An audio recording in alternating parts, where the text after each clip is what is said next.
ইতিহাসে সেদিন ছিল পহেলা বৈশাখ।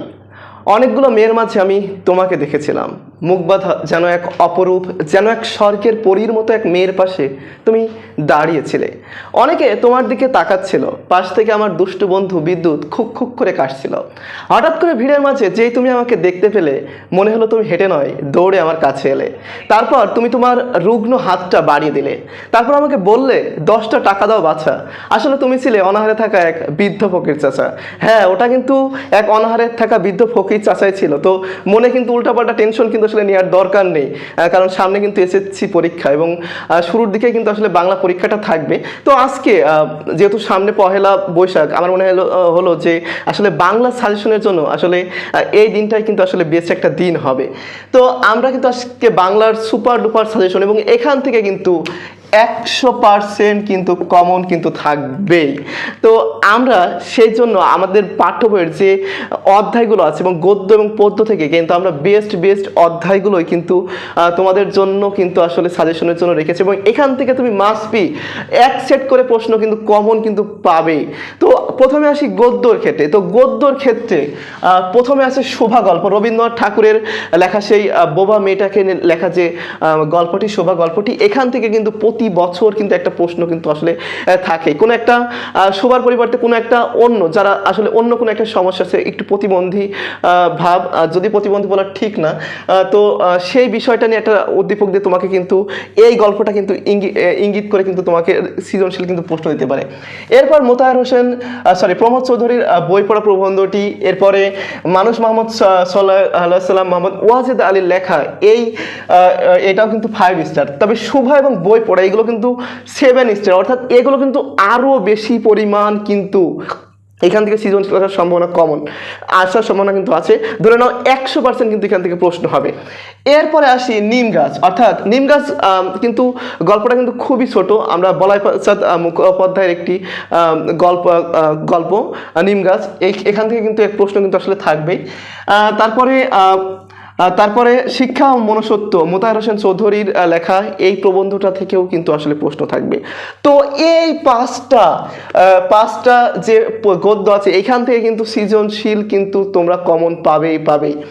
এরপর আসি পদ্য, কপোতক্ষ নদ, অর্থাৎ মাইকেল মধুসূদন এর লেখা সেই বিখ্যাত কবিতা। তো এখান থেকেও কিন্তু একটা সৃজনশীল আসার সম্ভাবনা কিন্তু খুবই বেশি। অন্য একটা নদীর উদাহরণ দিতে পারে, এবং সেই নদীর উপরে একটা ছেলে বা মেয়ের একটা ভালোবাসা অনুভূতি জন্মাতে পারে।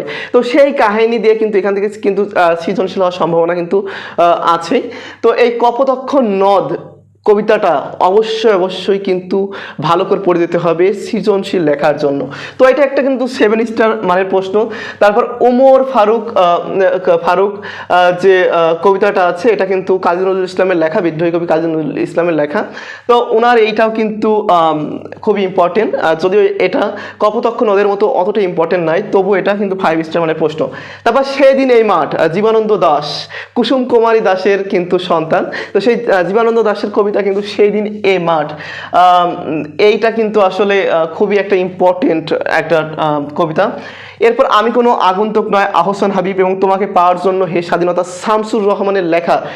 এই 5টা পদ্য কিন্তু খুবই ইম্পর্টেন্ট বলা যায়। তো এই 10টা গদ্য থেকে 5টি এবং পদ্য থেকে 5টি, এই 10টা গল্প এবং কবিতা যদি তোমরা ভালো করে দেখে চাও, এখান থেকে কিন্তু তোমরা 8 সেট প্রশ্নই কিন্তু কমন পাবা ইনশাল্লাহ বলা যায়। তো খুব ভালো হবে যদি এইখান থেকে যদি তোমরা বেশি করে, অর্থাৎ এই 5টা 10টা থেকে যদি প্রস্তুতি নাও, কিন্তু খুবই ভালো হবে। এবার আসি তোমাদের মান বন্টনের ক্ষেত্রে। তো অনেকের ক্ষেত্রে কিন্তু আসলে সন্দেহ আছে আসলে মান বন্টনটা আসলে কিভাবে হবে।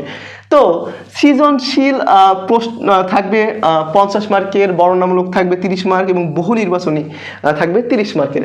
তো সৃজনশীল 50 মার্কটাকে আসলে কিভাবে ভাগ করা হয়েছে। তো এই গদ্য থেকে মোট থাকবে প্রশ্ন কয়টি? 4টি, এবং এই পদ্য থেকে প্রশ্ন থাকবে মোট কয়টি?